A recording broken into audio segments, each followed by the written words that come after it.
Glórias ao Senhor. Paz seja convosco. Amém. Estamos mais uma vez unidos e reunidos na casa do Senhor para glorificar o seu santo nome. Estamos aqui nesse primeiro período trabalhando com o tema de oração, e em especial nós temos observado a oração do Pai Nosso.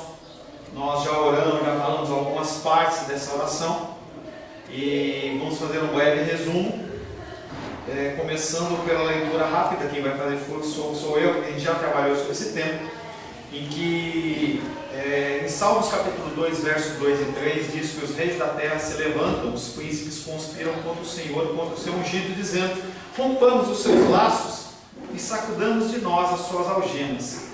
E Deus, quando observa isso, Ele ri. Salmos capítulo 2, 4 diz: ri-se aquele que habita nos céus, o Senhor zomba deles. As pessoas elas acham que tem algum poder, que tem alguma força, talvez por causa da autoridade que lhes é concedida de uma forma humana, mas o Senhor, quando vê esse tipo de situação, Ele dá risada. E aí na sequência, em Salmos 2, 5 e 6, Ele diz que não ri por muito tempo. Na sua ira, a seu tempo, lhes há de falar, no seu furor os confundirá. Eu, porém, constituí o meu rei sobre o meu santo Sião, o meu santo monte Sião. Então o Senhor, Ele observa o nosso agir e o nosso proceder, a nossa rebeldia muitas vezes, e Ele ri. Mas Ele não ri por muito tempo. Por um breve tempo Ele ri, mas depois Ele estabelece o seu juízo, porque a vontade dEle ela é soberana, tanto nos céus como na terra. E aí nós também passamos pelo faça-se a tua vontade, entendendo que quando nós oramos na oração do Pai Nosso, faça-se a tua vontade, nós não estamos falando: Deus, faz a tua vontade, porque Ele vai fazer. Ele é soberano, Ele que governa e Ele que reina. É muito mais uma oração no nosso sentido, que nós possamos entender que essa situação é uma situação que nós temos que entender e obedecer. Temos estudado domingo à noite a respeito daquele homem que foi curado pelo Senhor, e o Senhor está conversando com os fariseus, com os religiosos, dizendo que ele só faz o que vê o Pai fazer. E nós também temos que fazer. Quando nós oramos na oração do Pai Nosso, faça-te a tua vontade, é uma oração para que a gente consiga cumprir a vontade e os desígnios do Senhor. Porque o apóstolo Paulo ele já falava que o bem que eu quero fazer, eu não consigo. Mas o mal que eu não quero fazer, esse eu faço.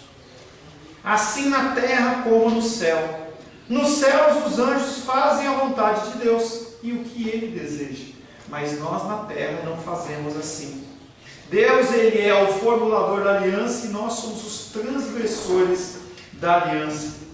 Nós não podemos entrar na presença de Deus precipitadamente, com o nosso caminhão de pedidos e necessidades, sem antes o exaltar, sem antes o glorificar, sem antes reconhecer quem Ele é.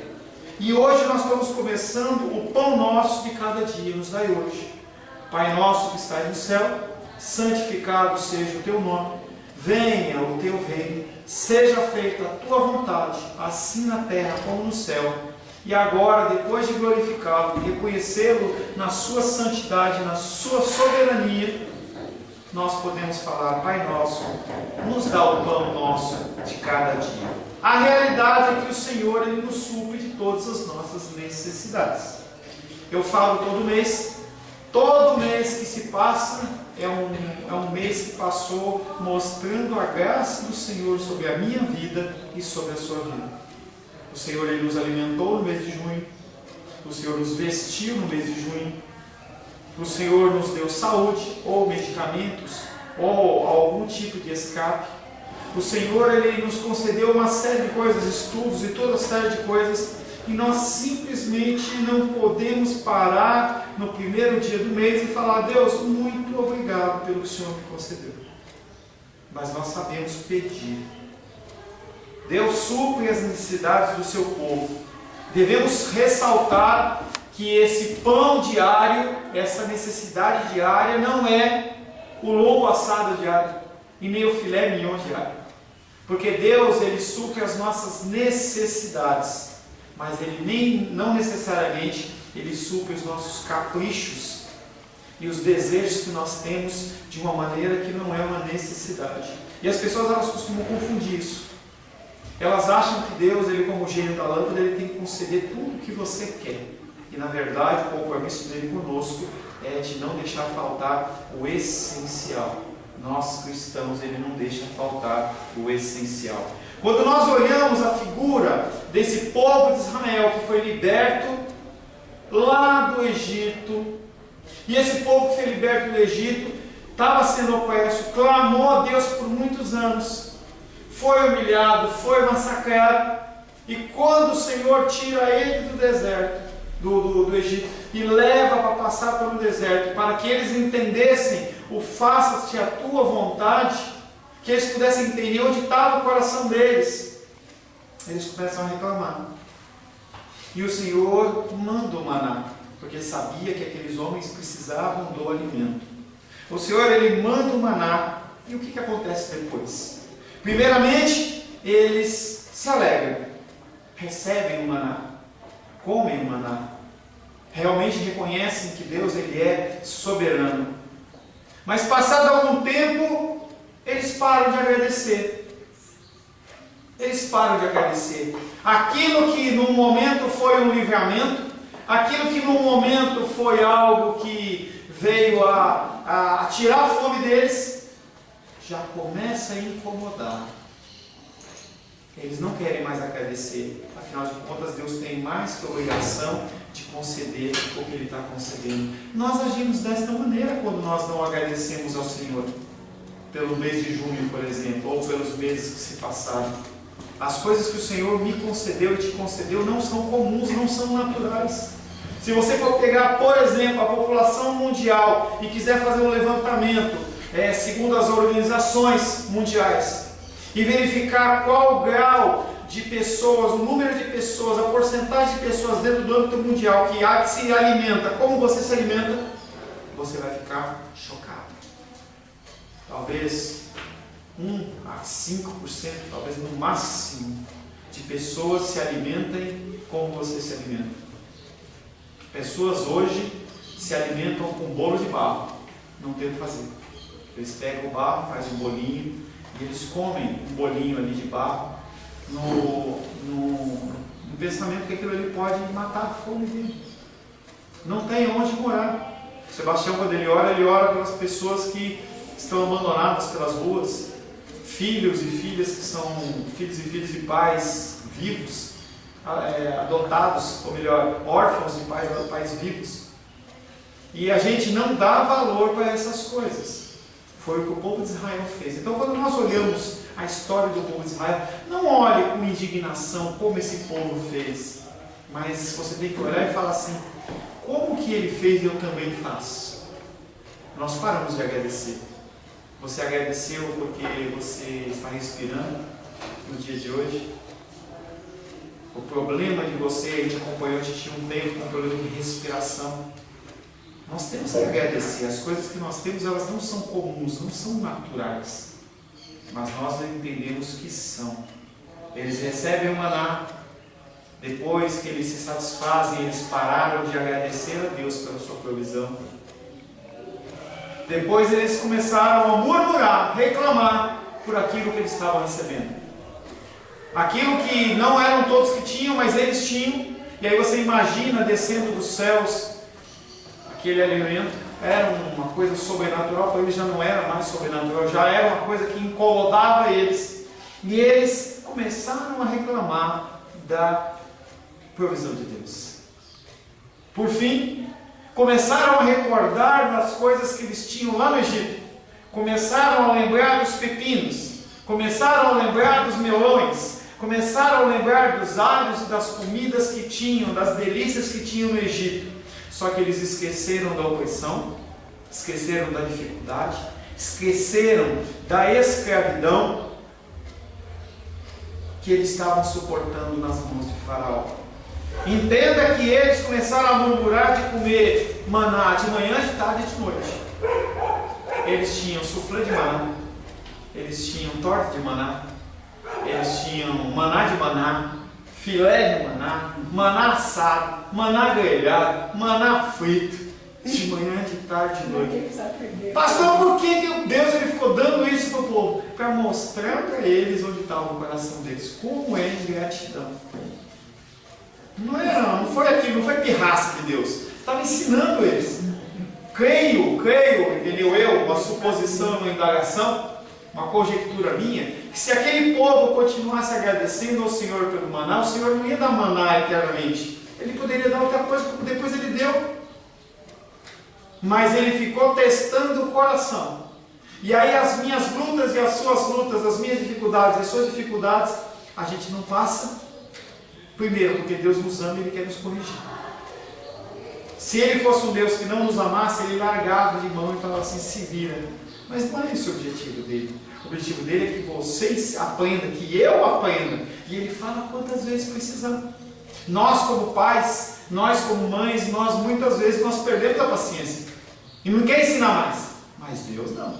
Ele é longânimo. Longânimo quer dizer que Ele não tem, a paciência dele não tem fim. A misericórdia dele não tem fim.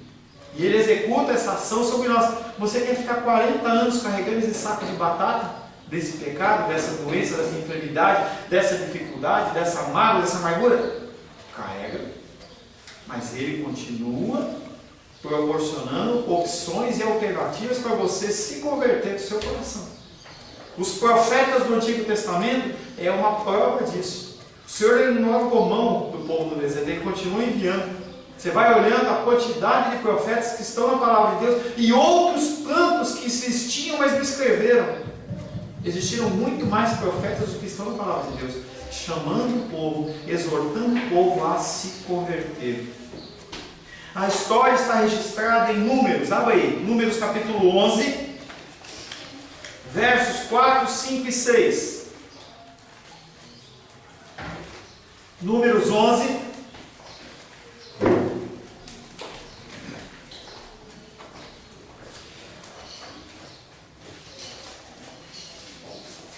Números 11, versos 4, 5 e 6. Alguém leia por gentileza? E o vulgo que estava no meio deles veio a ter grande desejo, pelo que os filhos de Israel tornaram a chorar e disseram: quem nos dará carne a comer? Lembramo-nos dos peixes que no Egito comíamos de graça, e dos pepinos e dos melões e dos ovos, e das cebolas e dos alhos. Mas agora nossa alma se seca, coisa nenhuma há senão este maná diante dos nossos olhos. Olha, eles além de reclamar, eles choravam. Choravam, falavam assim, não aguento mais, a única coisa que a gente tem é isso. Reclamando.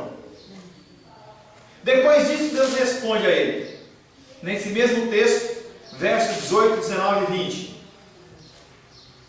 E dirás ao povo: santificai-vos para amanhã e comereis carne. Portanto, chorastes aos ouvidos do Senhor, dizendo: quem nos dará carne a comer? Pois bem nos ia no Egito, pelo que o Senhor vos dará carne e comereis. Não comereis um dia, nem 2 dias, nem 5 dias, nem 10 dias, nem 20 dias, mas o mês inteiro, até vos sair pelos narizes, até que vos empatizeis dela. Porquanto rejeitastes ao Senhor que está no meio de vós, e chorastes diante dele, dizendo: por que saímos do Egito? Eu não duvido que depois desses 30 dias os caras começaram a reclamar que só tinha carne. Não duvido. Porque o ser humano, ele não é saciável. O ser humano, ele não sai saciado naquilo que ele quer, naquilo que ele deseja. Diferente de você que não conhece, você fala muito. A gente não é satisfeito, a gente não se satisfaz nas coisas que o Senhor nos concede. Está aí as pessoas insatisfeitas pelo mundo, buscando satisfação em outras coisas, prazeres em outras coisas, ao invés do Senhor. Um cuidado adicional nós devemos ter na nossa condição caída. É o conceito do homem de sucesso pessoal, aquele que toma o crédito por toda a abundância de seus bens e esquece a fonte de toda a provisão. No momento inicial, nós não agradecemos Não ficamos satisfeitos com aquilo que Deus dá. E nós já falamos sobre isso. Agora, no segundo ponto, mostre aquilo que você tem, o que você é, você achar que veio conquistado pela sua mão. As pessoas, elas trabalham para o seu sustento e elas acham que tudo que acontece, acontece pela sua habilidade. Os títulos refletem isso. As pessoas, elas acham que tem que ter uma plaquinha na porta falando assim: fulano de tal, título tal, você tem que ser chamado por aquele título. Se você não chamá-la por aquele título, ela se sente desrespeitoso. Uma coisa que é lei, entendeu? Só um minutinho, é uma coisa que é lei, mas que, se você for pensar, qual o título? Quando você olha, por exemplo, juízes e desembargadores, quando ele entra, as pessoas têm que se levantar. É como se a pessoa estivesse olhando e falando assim: nossa, esse cara é demais. Aí, a hora que ele senta, ou melhor, a hora que ele manda sentar, você pode sentar. Mas por que essas diferenças? Será que as pessoas, elas acham realmente que as coisas que elas conquistaram pela sua própria força? Entendendo que tem, claro, a responsabilidade pessoal de cada um. Você quer passar num concurso, não adianta você ficar: Deus me faz passar num concurso, me faz passar num concurso. Apesar que Deus, como soberano, Ele pode agir dessa maneira porque Ele é Deus. Mas não é uma forma natural. Se você quer evoluir, se você quer um trabalho melhor, se você quer um carro melhor, você tem que trabalhar, estudar, trabalhar, e você tem que procurar a sua prosperidade. Sempre colocando as coisas do Senhor na frente, porque senão inverte.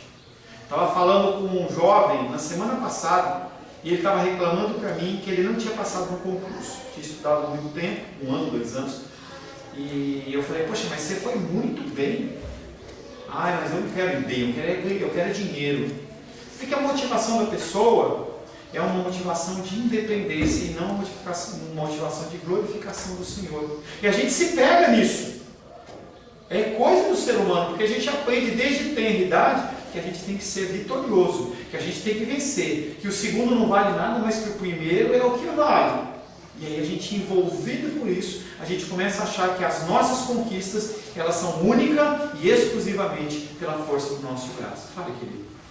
Eu quero dizer para o senhor que isso que o senhor está Estava com saudade disso. é uma coisa que... Fala que estava com saudade de mim também. Sim, eu já estava. Então, tá. Eu já vinha trabalhando na minha vida, isso, eu já tinha esse pensamento. E eu acho que o senhor sabe todas as coisas, como eu já estou no final da carreira. Quem disse, né? Não, eu acho que sim. Eu acho que não. Pois é. Então ele me colocou assim, lado a lado com o senhor, só para me autoafirmar de que isso que o senhor diz aqui é uma grande verdade. Nada é por nós, tudo é por Deus. Ele planejou e ele executa no tempo certo. Então eu estou tendo a satisfação de viver essa confirmação do que eu já pensava, que o Senhor é que manda todas as coisas. Eu só precisava de uma voz que me autoafirmasse nisso.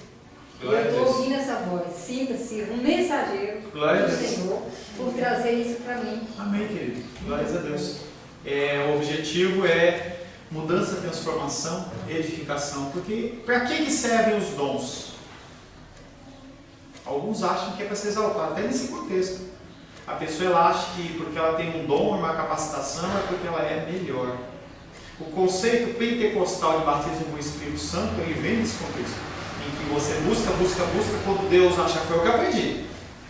Você entra na igreja, você tem todo um caminhar, aí chega um momento em que você confessa Jesus, você é batizado, e aí você tem que buscar então o batismo com o Espírito Santo. Aí você tem que ir no monte, você tem que orar, você tem que jejuar. É como se Deus estivesse fazendo uma contagem de horas que você já investiu no teu batismo com o Espírito Santo. Aqui chega aquele momento e Deus fala assim: bom, pronto, agora ele já concedeu, já ganhou o desejo, ele já cumpriu as metas, então ele ganha. Na verdade não é isso, entendeu? A única utilização que tem para os dons do Espírito Santo é a edificação do reino. Cada um tem seus dons.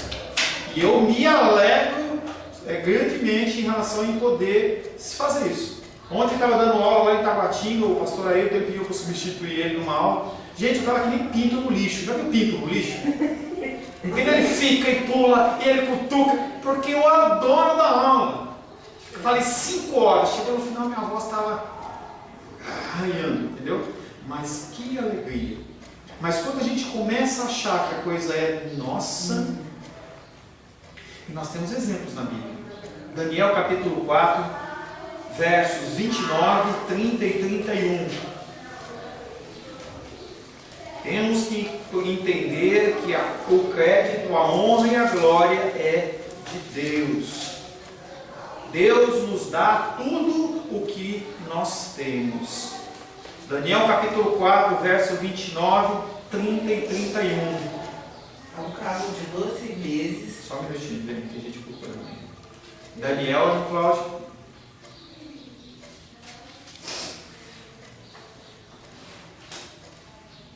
Acho que passou, hein? Você precisa de óculos? Precisando. Fazer o quê? Daniel está perdido. Daniel se perdeu, leite. Ao cabo de 12 meses, andando a passear sobre o palácio real de Babilônia, falou o rei e disse: não é esta a grande Babilônia que eu edifiquei para a casa real, com a força do meu poder e para a glória da minha magnificência? Ainda estava a palavra na boca do rei, quando caiu uma voz do céu: a ti se diz, ó rei Nabucodonosor, passou de ti o reino. Ponto. A história é uma história conhecida. Antes, entenda que Nabucodonosor era um rei pagão. Ele não acreditava em Deus. Mas ele foi usado por Deus como instrumento de juízo sobre o povo de Israel. E ele começou a achar que aquilo, entenda que ele era como se fosse o presidente dos Estados Unidos na época áurea dos Estados Unidos. Militarmente, financeiramente. Hoje ele já não é tão assim, ele é grande, mas não é tão grande. E naquela época, Nabucodonosor era um rei que governava e comandava uma vasta quantidade de terras e plantas e reinos e lugares. E aquele homem começou a se exaltar e o profeta veio a ele e falou assim: Nabucodonosor, menos, baixa a sua bola. Cuidado, dá glória a Deus, porque quem te concedeu essas coisas foi Deus. Não, tá certo, me desculpa. Mas o ser humano esquece muito fácil. E aí aquele homem, esse texto que nós lemos, conta que ele acordou um dia naquele palácio real dele, ele levantou, deu aquela espreguiçada, abriu a varanda, e ele pôde contemplar aquelas terras que até depois do que os olhos dele podiam ver, eram de posse, de domínio dele. E ele olha e fala: não é essa a grande Babilônia que eu edifiquei, com o meu grandioso poder e para a glória da minha majestade? Ele já tinha sido avisado. E aí naquele momento uma voz veio do céu, não como uma voz agradável, mas fala: passou de ti o teu reino. E a Bíblia comenta que aquele homem, ele naquele momento começou a criar nele pelos, penas lá, começou a criar uns negócios nele assim, as unhas dele começaram a ficar grandes e ele caiu de 4, como que nem um bicho. Pegaram ele e deixaram ele comendo grama lá fora, o rei, como um animal. Eu não consigo visualizar muito bem essa cena não, mas ela deve ter sido uma coisa bem estranha. Eu acho que eu estava pensando sobre isso, imaginei como é que o povo viu aquela figura. Pois é. Que figura mais esquisita. Era a figura tipo de um lobisomem, uma coisa desse tipo. Como é que Era um bicho aceitou desse tipo. aquilo? Eu não sei como não mataram ele. Na verdade, não mataram porque o Senhor não permitiu, porque havia propósito. E aquele homem é levado para comer grama. E a chuva cai sobre aquele homem. E ele sem consciência nenhuma. Lá para o 7º ano, aquele homem retoma a consciência e ele se vê com a mente de um homem, no corpo de um animal, e ele olhando aquela situação e ruminando aquela grama lá. E ele não falava, mas ele deve ter pensado, falando assim: Deus, realmente eu não sou nada, glorificado seja o nome do Senhor. E aí Deus levanta ele. A Bíblia é a palavra de Deus. O meu era com os dois. A Bíblia é, entendeu? E aí o que acontece? Deus fala: pois agora que você reconheceu quem você é, você vai retomar. E aí aquele homem perde esse negócio, volta ao normal, aquela transfiguração horrível, e ele volta a ser rei, mas agora mansinho, mansinho, mansinho, que não fique nem filho quando sai da linha, que a gente dá uma peia, e aí depois eles ficam mansinhos uns dias, uma semana. Papai, mamãe, por favor, dá licença, até a próxima vez. Próximo, perdoa as nossas dívidas, assim como nós temos perdoado aos nossos devedores. Entenda que Deus ele não é vinculado ao que você faz ou ao que você não faz. É muita soberba da minha parte eu achar que Deus ele só vai fazer uma coisa a partir de uma coisa que eu fiz. Se assim fosse, já era. Nós já falamos para isso e eu volto a dizer. Jesus Cristo ele foi crucificado dentro do nosso tempo, contado em minutos, horas, dias, meses e anos, há 2016 anos atrás, mas na verdade dentro do tempo de Deus, que é um tempo sem presente, passado e futuro, antes da eternidade. Eis o Cordeiro do mundo que tira os pecados antes da eternidade. Antes da eternidade. Antes que você fosse formado, se você fosse ainda a união só do óvulo e do espermatozoide do papai e da mamãe, Deus já te conhecia e tinha todos os seus caminhos traçados. Você só consegue se arrepender de algo porque você já foi perdoado. Antes da fundação do mundo.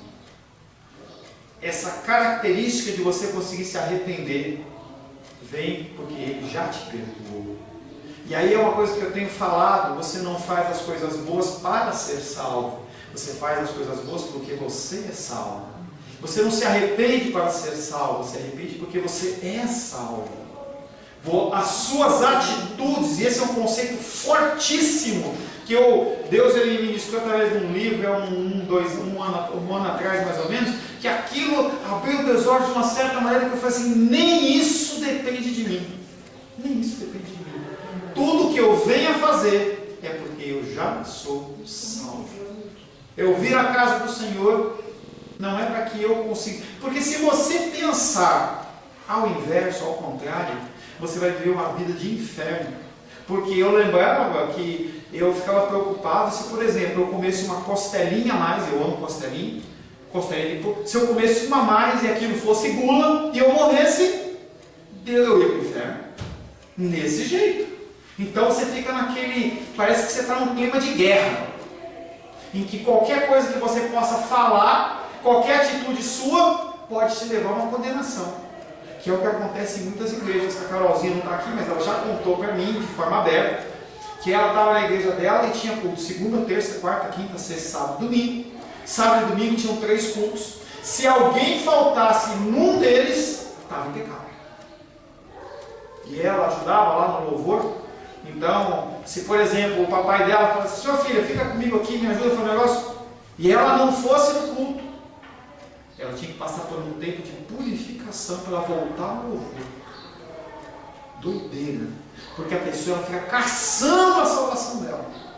É um desespero. Tem pessoas que ficam extremamente desesperadas quando pastores que não são pastores chegam e falam assim: "Se você sair da minha igreja, você está sob maldição". E a pessoa fica apavorada. Porque ela acha que ela tem que conquistar algo. Na verdade, já foi conquistado na cruz pelo Senhor. Dentro dessa introdução, eu volto. Perdoa as nossas dívidas, assim como nós perdoamos os nossos devedores. E nós não temos que perdoar para ser perdoados, nós temos que perdoar porque nós fomos perdoados. É diferente. É diferente. É um senso até moral. É um senso até moral você ter sido perdoado e você não perdoar. Esse é um pedido extremamente perigoso para fazermos em nossa oração, mas contém um princípio que o Novo Testamento leva muito a sério. Uma advertência suprema de Jesus é que Deus nos julgará, e isso vai acontecer. Nos julgará de acordo com como nós agimos com as pessoas. E eu não estou falando de salvação. No dia do juízo, o Senhor separa bodes e ovelhas. Não sei como vai ser, a Bíblia não explicita, se vai passar um DVD, se ele vai mostrar um documento, se vai trazer a memória, não sei. Eu sei que a pessoa vai estar convencida ali que ela realmente merece o inferno, porque ela foi julgada corretamente. Aperta a válvula líder, descarga, vai direto para o inferno. Sobe os salvos. E aí ele começa. chama Maria dos Reis e começa a falar assim: olha, você está salvo, mas você deixou de fazer isso, e vai descendo, parece aquelas fichas corridas de coisa diária, entendeu? Vai ser, e aí a gente fala assim: mas espera um pouquinho, eu já estou salvo. E eu lembro que logo que eu me converti, e tinha essa neura, né, da salvação, eu falava assim: eu não sei se você já pensou isso, eu já falou isso, eu até lavar o banheiro na casa de Deus, lá no céu eu lavo, não tem problema, contanto que eu vá. Mas aí quando você começa a crescer um pouco no Evangelho, você começa a imaginar você passar uma eternidade tendo a possibilidade de estar mais próximo do Senhor e você está longe. E o exemplo que eu dou aqui, para você conseguir colocar na tua cabeça, é como se, por exemplo, Deus morasse na cobertura e você morasse lá no primeiro andar. Será que não vai fazer diferença? E aí tem uma série de coisas que a Bíblia também não explica muito bem sobre galardão, fala sobre coroa da justiça, coroa da vida, coroa de uma série de coisas, e um reinado pós-julgamento na terra transformada, que também não se explicita para dizer como que é, mas vai haver diferença. Se a gente pega, por exemplo, uma Madre Teresa de Calcutá, vamos entender que ela tenha sido salva, ninguém sabe, só depois quando estiver lá, entendeu? Madre Teresa de Calcutá, em que ela deu a vida dela pelos pobres, pelas pessoas, ela não queria nada para ela. E aí pega você que aceitou Jesus e não fez nada na sua vida, e na igreja, na dominical, batizada, tudo mais, todas as que eu conto, e mais nada. Você acha que Deus, na glória, Ele vai deixar os dois de uma forma igual? É como se fosse um juízo diferente, um juízo errôneo. O nosso Deus, Ele é justo. Nós exigimos dos juízes e desembargadores aqui na terra um juízo justo. E você acha que Deus não vai ter um juízo mais justo do que um ser humano? Como vai ser isso? Não tenho a mínima ideia. Não me pergunte. Não sei. Deixa eu perguntar. No meio dessa história aí, chega ali e Deus põe a lista. Tal, você deixou de fazer isso. Será que ali há lugar para mais um pedido de perdão? Não. Acabou.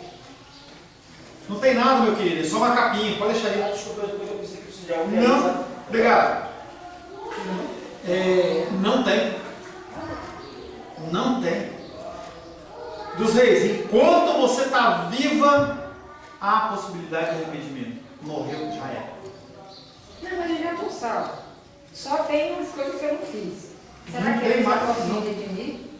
Não, você vai receber sobre ela, vai ter o Não tem mais, filho, não tem mais. O juízo já foi executado. É como se, por exemplo, você estivesse num juízo humano, e aí depois que a pessoa te pega porque você roubou um supermercado, aí você fala: me desculpa, não adianta, já te pegou, já tem as provas, flagrante dele, não tem o que fazer. Não tem mais nada a se fazer. O conceito católico, eles pegam essa ideia que você falou, mas no caso das pessoas que não são salvas, eles jogam dentro de um limbo, dentro de um purgatório, em que, aí o que acontece? A dos reis morreu, pecador, miserável, e aí eu vou começar a fazer uma série de orações, missa do sétimo dia, vou lá acendo o véu para ela, falou: Deus, libera, aí por conta das quantidades de orações que tem aqui na terra, o teu pecado ele vai sendo purgado lá no céu, chega uma hora que você está liberado.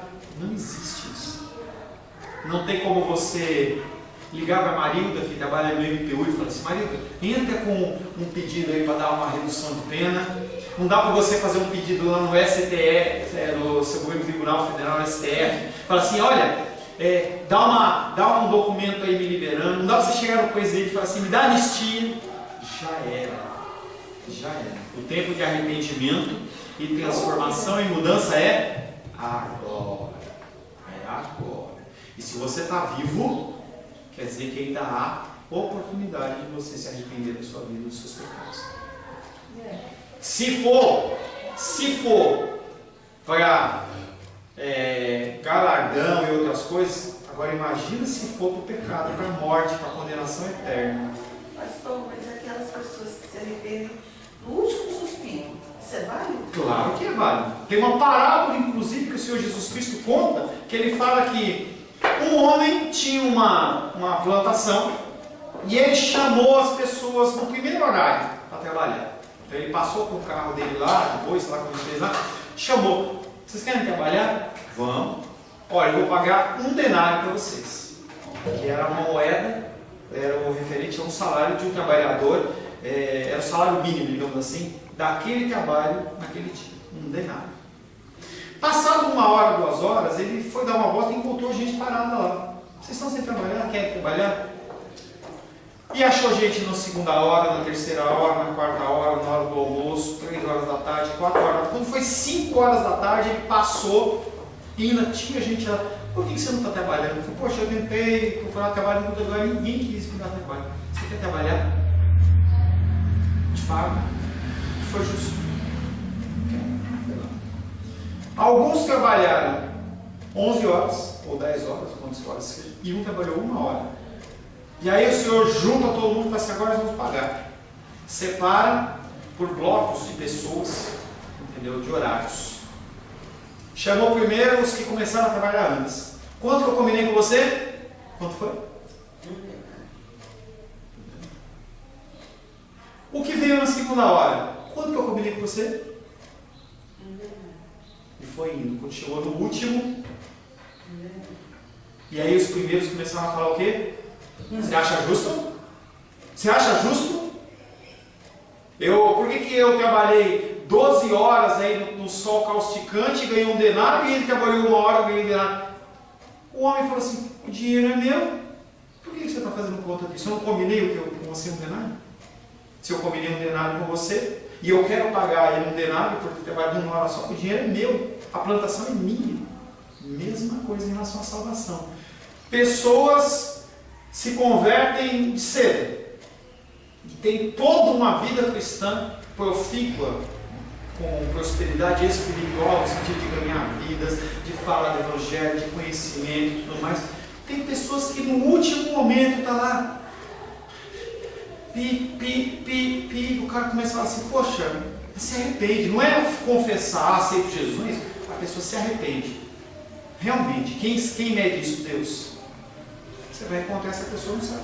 Agora você passou 30 anos da sua vida vivendo um cristianismo maravilhoso, doando as suas coisas, chega no fim da sua vida, você se rebela contra Deus, no último dia, nesse mesmo contexto, você fala assim, eu não quero Deus. Sabe o que acontece? Vai para o inferno. Não é justo, é o julgamento de Deus. Ele é justiça. Não interessa como você começa, e sim como você acaba. É muito fácil a pessoa ela querer viver enquanto está numa condição. Quando uma situação fica numa condição mais difícil, ela simplesmente se rebela. Nessa situação de Jó, ele era um homem que tinha tudo, perdeu todos os seus filhos, perdeu todos os seus bens e perdeu, só não morreu. E ele fica firme no momento inicial, mas depois ele começa a reclamar, começa a murmurar. Maldito o dia que eu nasci, não sei o que. Aí Deus fala, onde você estava, Jó? Cadê aquela santidade tua toda lá no começo? E aí Deus começa a ter um diálogo com ele, que não são todas as pessoas que têm. É esse que é ordinário, esse tipo de coisa. E que Jó olha para ele e fala assim, ixi, Deus me perdoa. Eu pensei que eu te conhecia, mas não te conheço nada. Agora eu te conheço. Agora eu sei. Bendito seja o nome do Senhor. E aí o Senhor ele vem, restaura de uma forma dobrada tudo que ele tinha. Não necessariamente as coisas acontecem dessa maneira, mas é um jeito de acontecer. Voltando para o nosso texto. Uma advertência suprema de Jesus é que Deus nos julgará de acordo com a maneira como temos julgado a outras pessoas. Visto que o homem ele é salvo pela graça, que melhor evidência poderia haver da salvação de um homem de que ele oferece aos outros também a graça que ele recebeu? Porque você foi amado, você ama. Porque você recebeu a graça, você concede graça. O que Jesus Cristo viu o Pai fazer, ele fazia. O que nós vemos Jesus fazendo, nós temos que fazer. Nós temos que agir dessa maneira, entendendo que Jesus é o padrão máximo, que nós nunca vamos atingir, mas nós temos que caminhar em direção a esse alvo, a essa marca, a esse exemplo que é Jesus. Temos de levar Deus a sério nesse assunto. Em Mateus capítulo 18, não precisa ler, não precisa ver, é um texto muito longo. Em Mateus capítulo 18, versos 23 a 35, conta a história de um homem que era um rei de uma terra. E esse rei, ele falou para o representante dele lá das finanças, lá, o ministro da fazenda dele, falou assim: olha, faz um levantamento de quem está me devendo. Aí ele fez. No topo da lista estava o irmão Cláudio. Chamou o irmão Cláudio ali na mesa e falou assim: irmão Cláudio, você está me devendo 10 milhões de dólares. E aí o irmão Cláudio falou assim: me dá um tempo para eu tentar pagar. Não tem como pagar, não é uma dívida pagável. Estou falando de 10 milhões de dólares como um número referencial, mas é algo impagável. E aí, me dá um tempo e tal. E aí o rei chega e fala assim: fulano, você está perdoado sua dívida, eu não vou dar mais tempo não. Eu vou te perdoar. E ele ficou muito feliz. E ele sai dali, naquele momento, ele encontra um homem que estava devendo para ele 18 dólares. 10 reais, 20 reais. E ele olha para aquele homem e fala assim: quando você vai me pagar o que você me deve? E aquele homem fala assim: olha, me dá um tempo. Da mesma maneira que ele fez: me dá um tempo que eu vou pagar. Conversa. Os que estavam com ele, prende ele, bate nele, até que ele pague isso aí, ele vai ficar preso. As pessoas que estavam ali por perto viram a cena anterior, viram a segunda cena e falam, vão lá para o rei e falam assim: rei, você acabou de perdoar o cara em 18 milhões de dólares e esse cara não perdoou o cara com 10 reais, não importa. Não, tá brincando. Chama ele aqui. Quero dizer para você que eu estou muito triste, muito decepcionado com você, pois eu revogo o que eu disse e você vai ser preso e você vai ser açoitado até que você me pague. Pastor, o que essa historinha tem a ver comigo? Tem tudo a ver comigo e com você.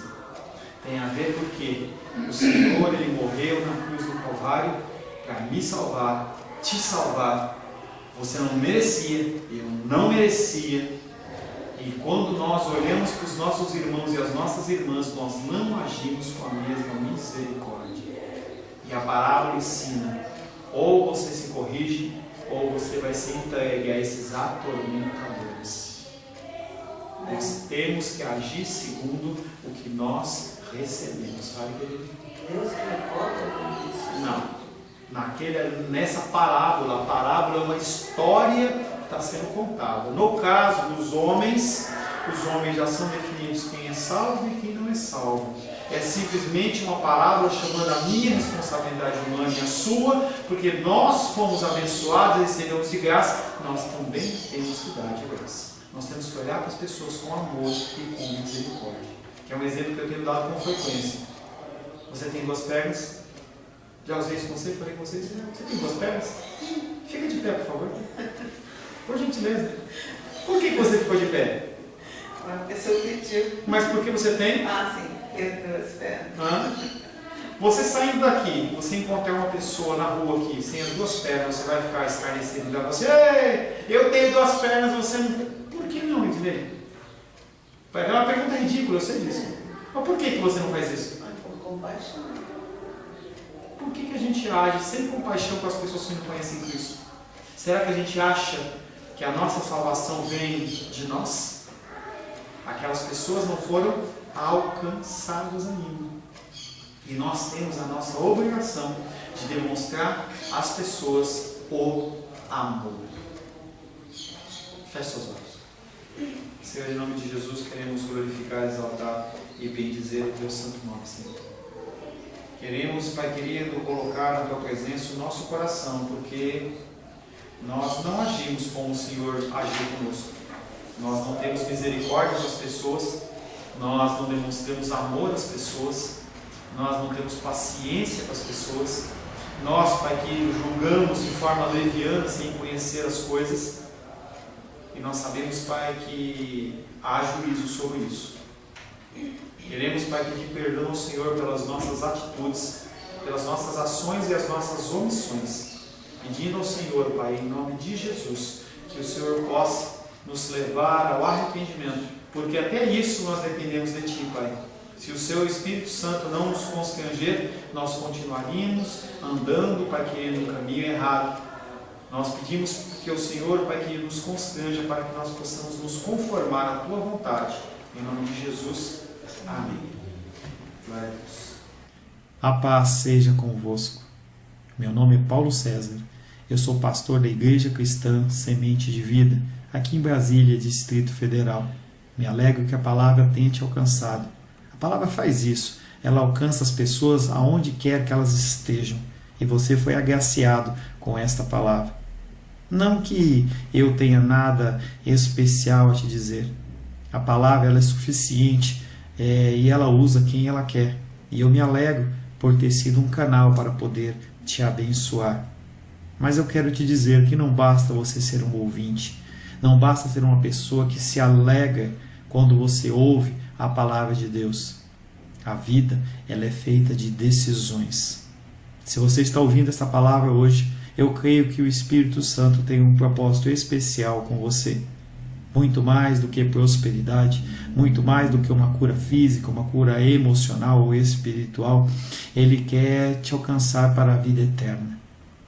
Nós investimos nosso tempo, nós investimos as nossas forças em coisas terrenas, mas o Senhor Ele tem muito mais a oferecer. Ele tem sim para você a cura, Ele tem sim para você a prosperidade, mas Ele tem muito mais que isso. Submeta-se a um Deus que Ele é capaz de mudar e transformar a sua vida por completo. Creio que o Espírito Santo Ele é capaz de tocar o teu coração. Quero pedir que você curve a sua cabeça. Senhor, em nome de Jesus, coloco na tua presença essa vida que ouve esta ministração, que ouve esta palavra. Pai, eu não tenho capacitação nenhuma, mas o teu Espírito Ele é capaz sim de tocar nesta vida, gerar nela mudança, transformação, arrependimento, e que ela possa simplesmente bater no peito, convencendo-se que é pecadora e que precisa de um Deus salvador.